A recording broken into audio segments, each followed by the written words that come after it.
Hold the gun. 1, 2, 3, 5. More. Brett Ratner. Filmmaker Brett Ratner is here at the age of 16 as the youngest student ever at New York University's film school. He had trouble financing his student film. He then asked 40 of the most powerful people he could think of for help. He then got back 39 rejection letters. He got one positive response. It came from Steven Spielberg, and later a check followed. He has since found success on his own. First, it was as a music video director, working with everyone from Public Enemy to Madonna. Most recently directing the 1998 blockbuster film Rush Hour and last year's The Family Man. His latest project is Rush Hour 2, which reunites Jackie Chan and Chris Tucker. I'm pleased to have Brett Ratner to this table for the very first time. Thank you. Don't you think I am promoting this movie a little bit too much? Absolutely. Don't you think I have gone over the edge? Over the edge. We don't have to mention the movie. I mean, somebody said to me, we obviously did it not because we have any interest in promoting your money. We have none in promoting your movie. But you've got two very interesting people in this movie. Interesting personalities, absolutely. Yeah. Each individually, but together like an explosion in a bottle. All right, talk a little bit about that. Talk about these two guys, because we've just seen them this week on this program in the last 10 days. Jackie Chan there's nobody like him in the world. I mean, working with him reminds me of how it would be working with the old school movie stars. Yeah. Jackie knows where his light is. Yes. If I tell him what lens I'm using, he knows where his focus is. He knows where to stand. And he's been making movies longer than I've been alive. So he's a phenomenon, really. I mean, as far as, there's no actor in the world that could do what he does. And what is that? Act, martial arts, stunts, direct, edit. Everything. Anything that entails making a movie, he is a professional. Yeah. And in every aspect of making movies, Jackie Chan is the consummate professional. He's the consummate actor. I mean, this guy is on the set before I'm on the set. And his call time is until 2 hours after mine. And he is brilliant when it comes to entertaining people. He loves to, he knows why he was put on this earth, and he does it. And he loves doing it. I mean, and I got to tell you, walking down the street in Hong Kong with him, I can imagine it would be like walking down the street with Elvis. Yeah. Because to Asian people, he's a hero. He's a true hero to the 2 billion or so Asian people, really. Chris Tucker, on the other hand, is another phenomenon, because he's a kid who came from something called hip-hop culture.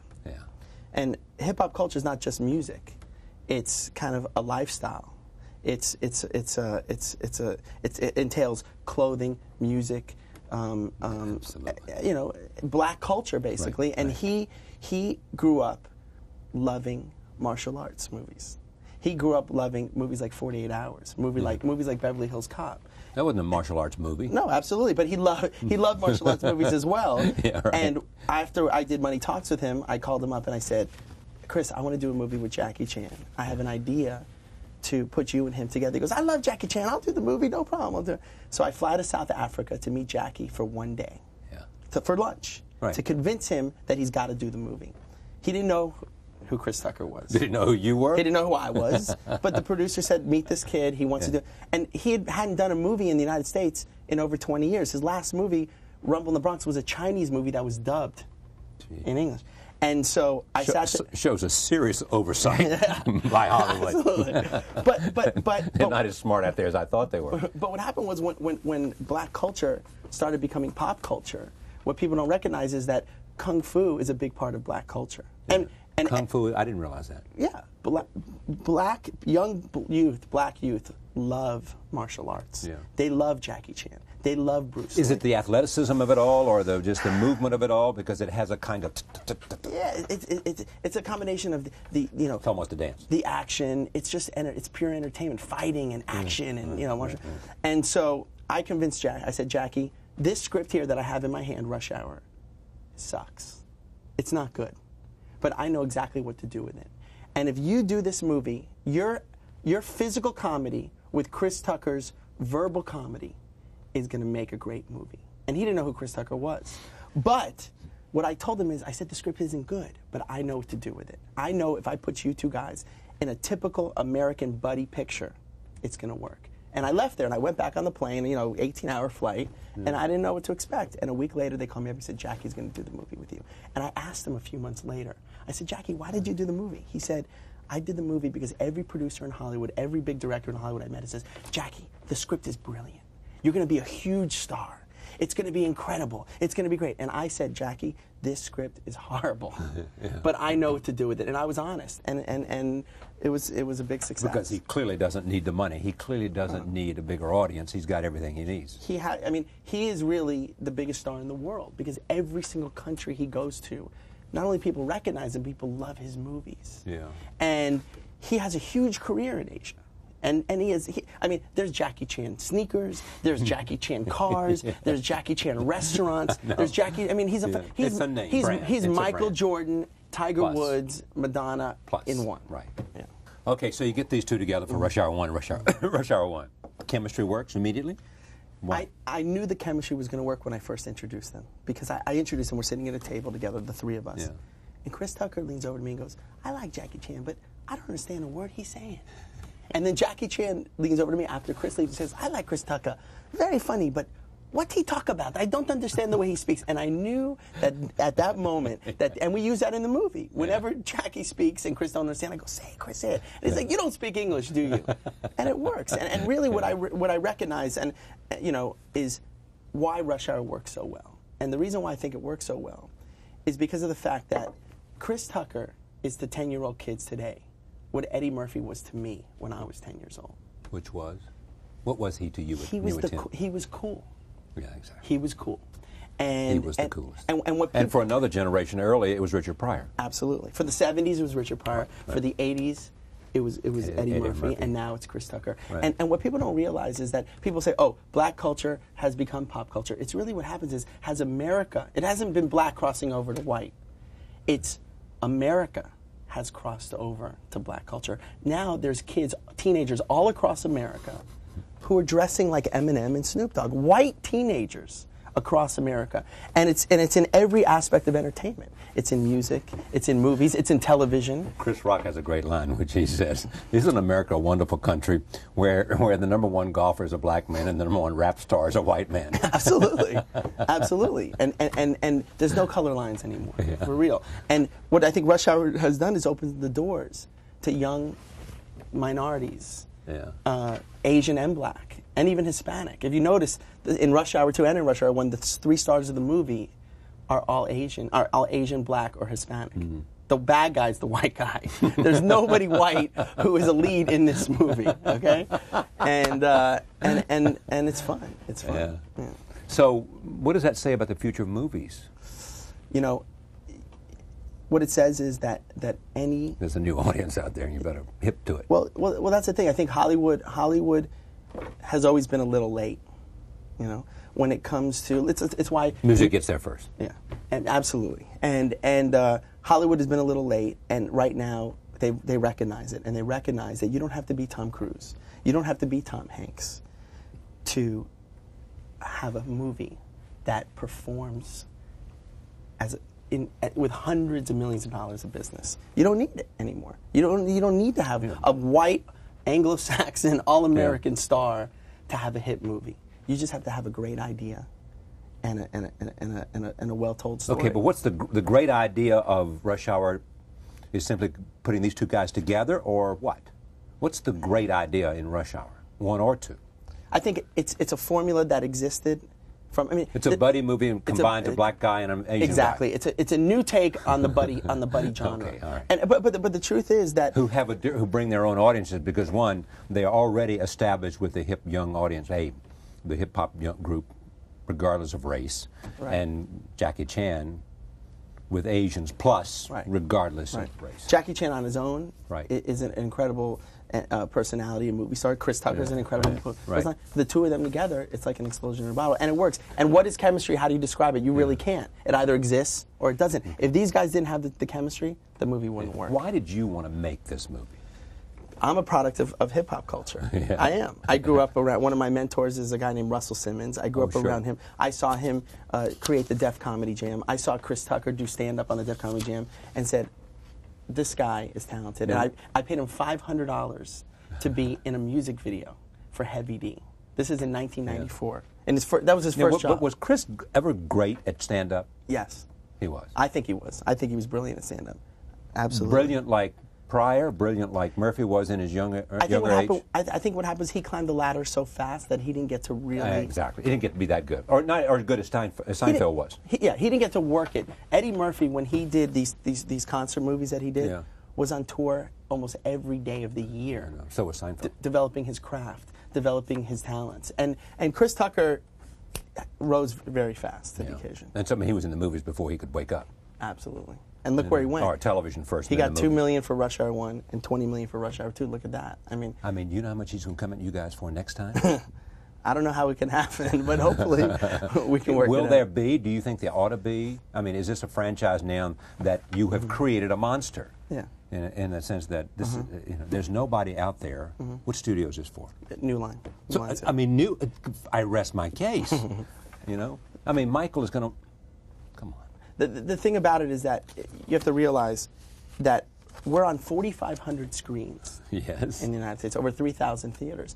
When there weren't that many screens, I mean, the amount of screens that are increasing every day, the business is starting to make sense to pay these actors this amount of money for studios, because when Rush Hour 1, for instance, came out, there were 3 million people that owned DVD players. Yeah. By this Christmas, there will be 16 million DVD player owners. Thank God for that. I love mine.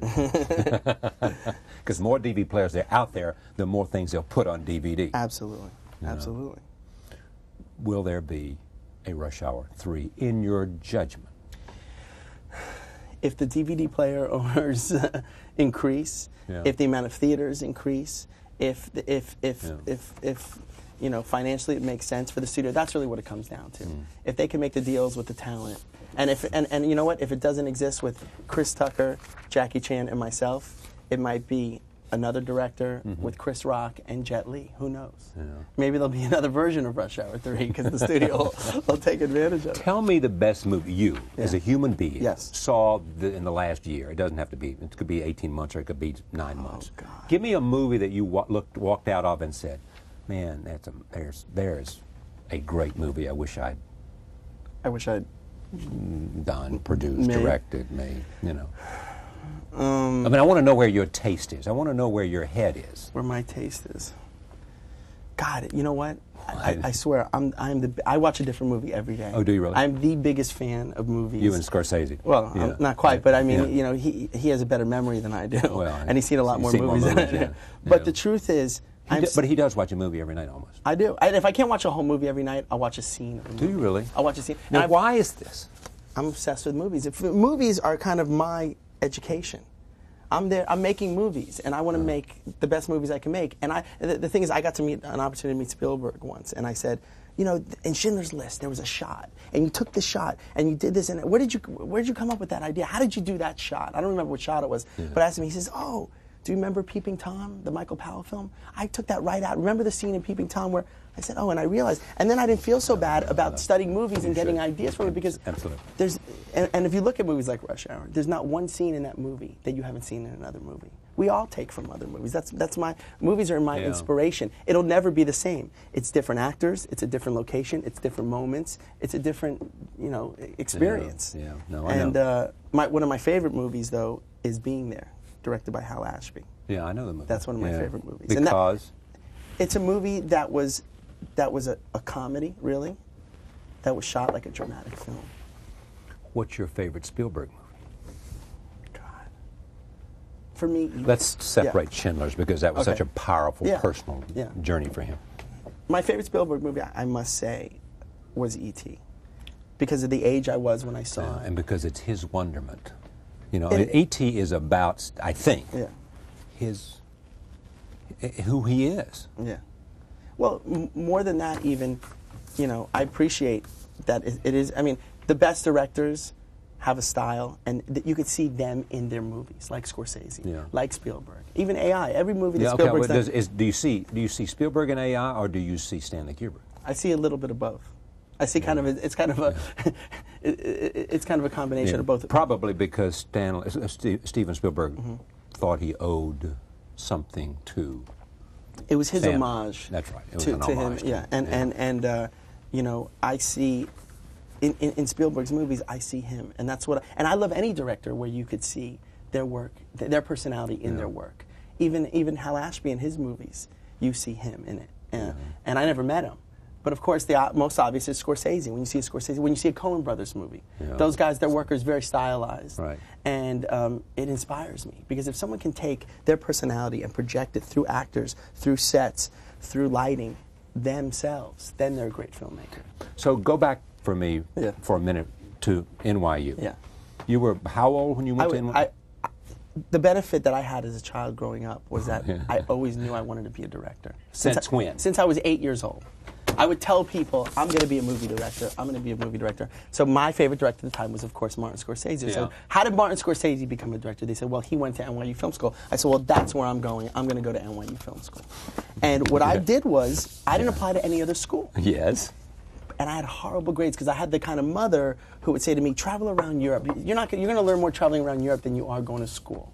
But make sure when you're where did she come from? But make sure when you go to Paris, go to the Louvre. When you're in Milan, go to La Scala. And go to and so I didn't really study much, unfortunately. But I did watch a lot of movies, and I did make a lot of movies. Okay, and I applied to NYU, and I skipped. I talked my way out of the great classes so I can skip, so I can graduate early, because all I dreamed about was going to NYU and making movies. So I think also, how am I going to get in? Because back then, NYU was an academic university. They didn't care if you had a great film to show or if you had a great script. They wanted to know that you had a 3.8 to 4.0 and that you had a very high SAT score, and I had neither. So I said, let me go for an interview. And I got a female interviewer, and I said, great, I'll be charming, she'll love me, she'll let me into the school. Yes, of course. She hated me. She said, who the hell do you think you are? You can't come to this school. You need to have a 3.8, and you have the worst grades I've ever seen. You go to community college, okay, and then get straight A's for 2 years, and then maybe we'll consider letting you in. I was devastated, Charlie. I was walking down the street, okay, with my head down and going, my life is over. Literally, I'm 16 years old. I'm about this tall, okay? I'm walking down the street, and something came over me, and I said, you know what? I'm not going to let this woman decide my future. Of course not. I said, I'm going to go straight to the dean's office, the dean of the entire university, not just the film school. And I went to the dean's office. I said, hi, I'm Brett Ratner. I'm here to see the dean. They go, do you have an appointment? I said, no. They go, well, in 3 months, you could see him on the Tuesday from there. I said, you don't understand. I came all the way from Miami. My plane is leaving in 2 hours. You have to let me in. And the secretary was really nice. She goes, he's coming out of his meeting in 10 minutes. You have 2 minutes with him.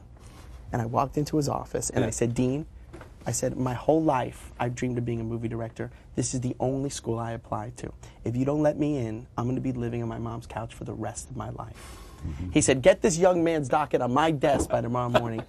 And 2 weeks later, I got accepted into NYU Film School. And when I got that acceptance, it literally changed my life. It made me realize not only that I couldn't take no or wouldn't accept what just someone said to me if I really wanted it, that I had to really persevere and be tenacious and go after what I really wanted. That one moment, that defining moment of me making the decision to go, making a choice, which is what my movie The Family Man was really about.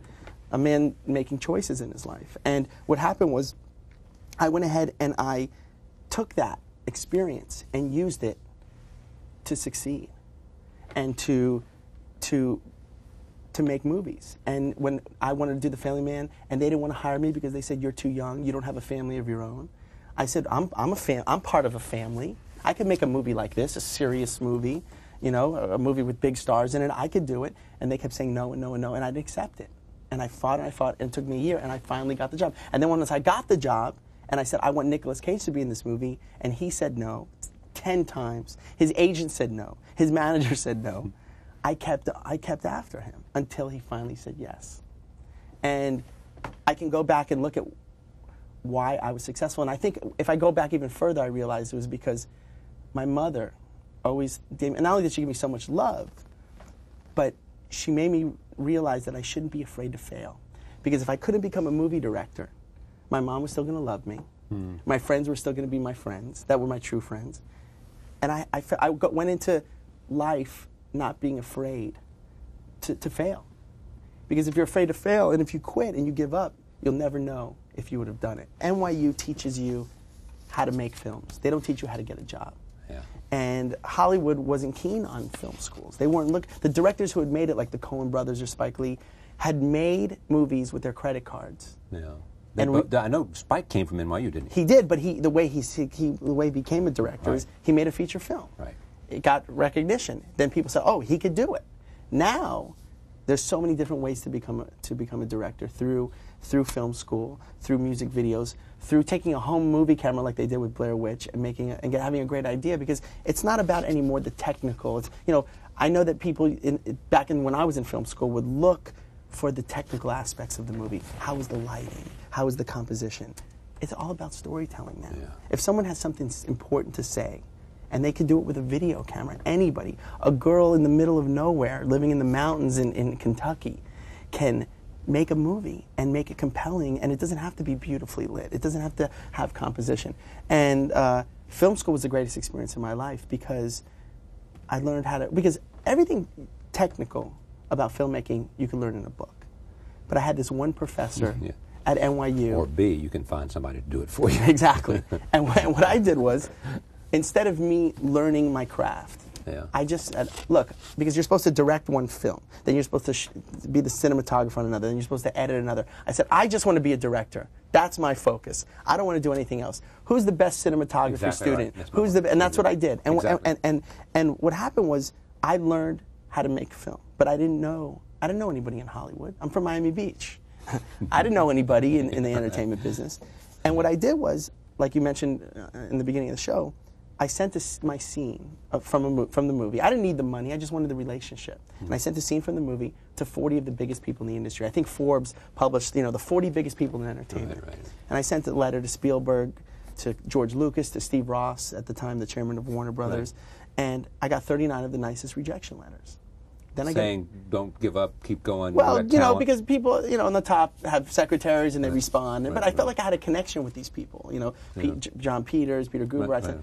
And I felt like, when I go out to Hollywood one day, I'm going to call this guy up and say, hey, remember I sent you? And maybe they'll remember or not, but at least it'll help me get in the door. Then I get a call from the dean, and the dean said, come in and talk to me. I'm like, uh-oh, what did I do now? Right. I'm getting expelled. I'm in big trouble. Yeah, right. I don't know. And he said, Steven Spielberg's office called here looking for you. Steven Spielberg wants to talk to you. I said, come on. Yeah. Someone's pretending they're Steven Spielberg. They called you, and you're buying it. Trust me, it's a joke. Don't waste your time. Just take this number.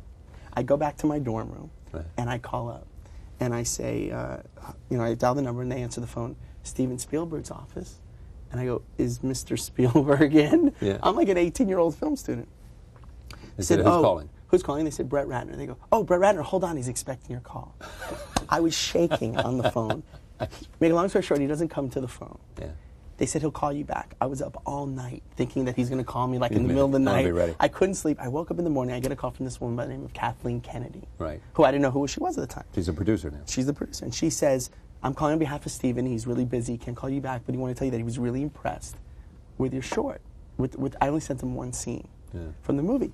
But we don't finance short films. We give our money also to USC Film School, and we don't. But look, good luck in the future. Send it to us when you're done. I said, but you don't understand. I need the money. No, I'm going to be as big as Steven Spielberg. And this is an important film. It was just a comedy, right? 2 weeks later, I let her go. I let her go after harassing her for 5 or 10 minutes. Yeah. And 2 weeks later, I get a check in the mail from Amblin Entertainment, from Steven Spielberg. And I said, and Kathleen, of course, had something to do with it. Sure. I went crazy. I blew up the check the size of my wall in my dorm room. I would carry it around in my wallet and show it to girls in the hallway to try to impress them. I was ready to put Steven Spielberg presents a Brett Ratner film.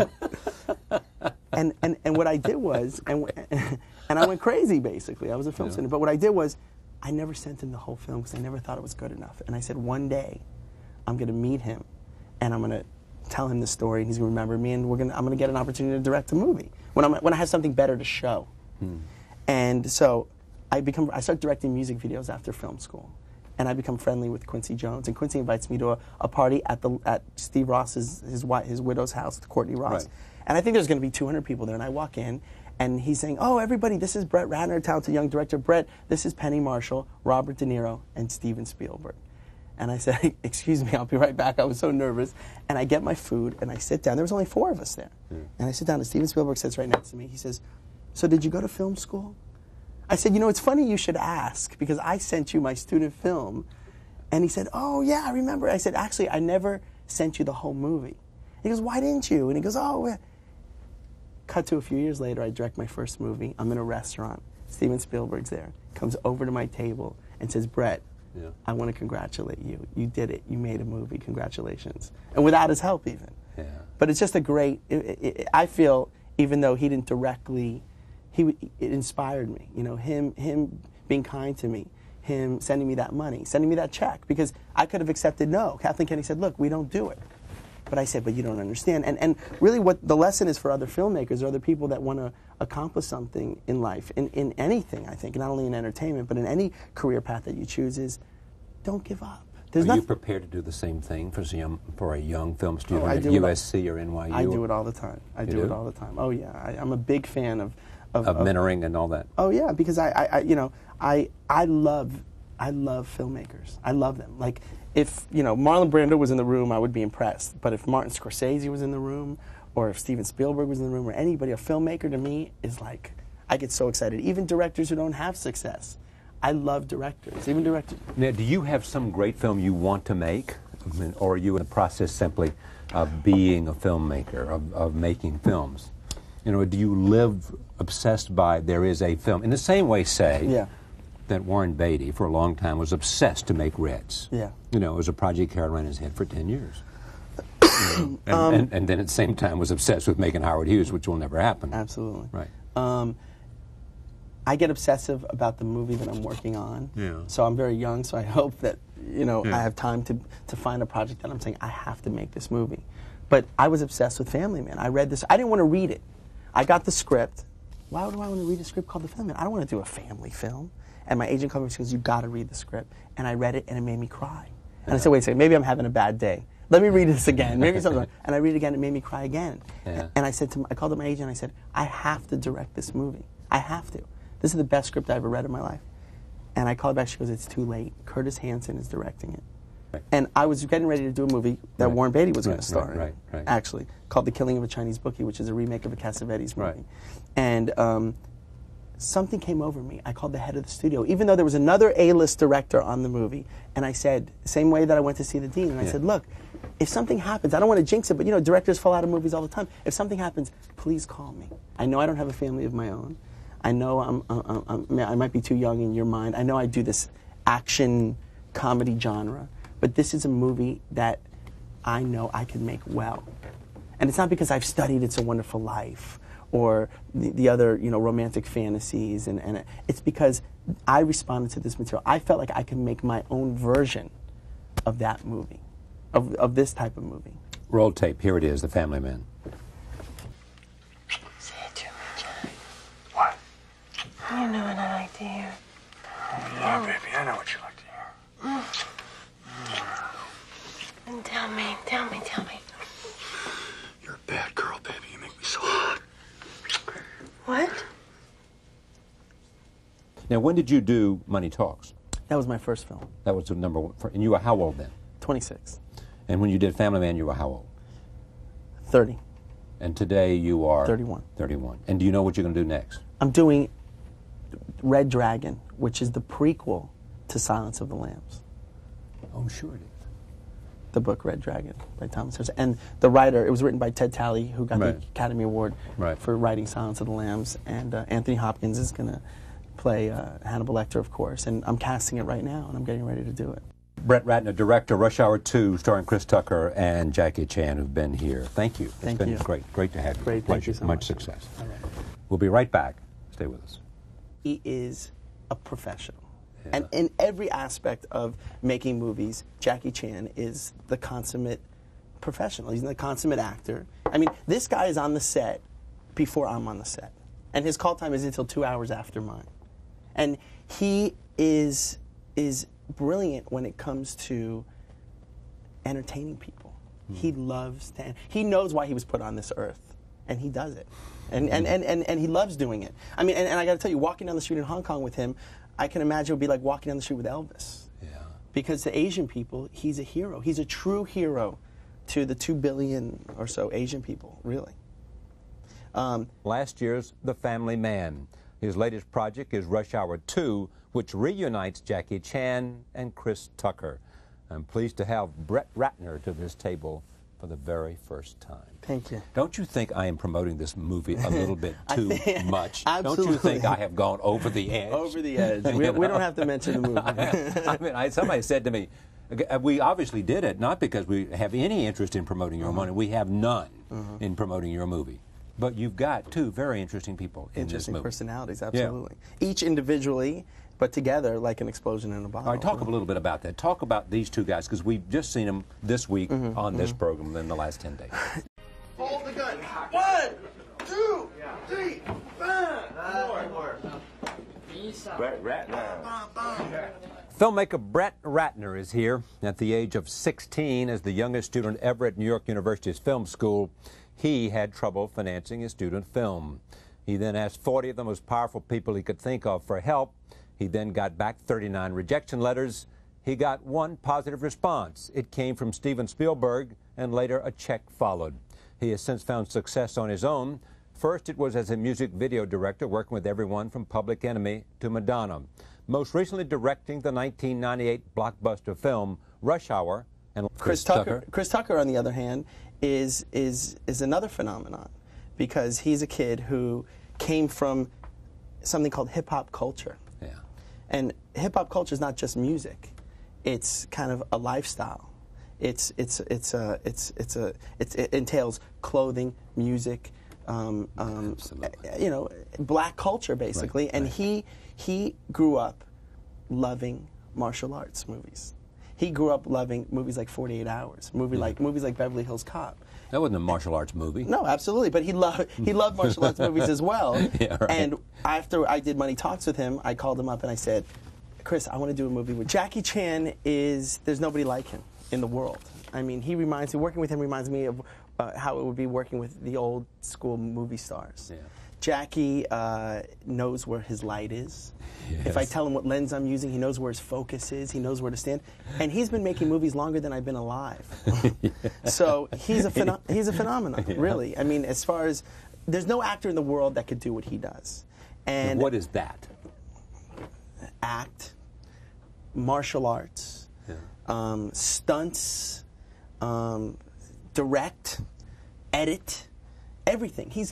Anything that entails making a movie,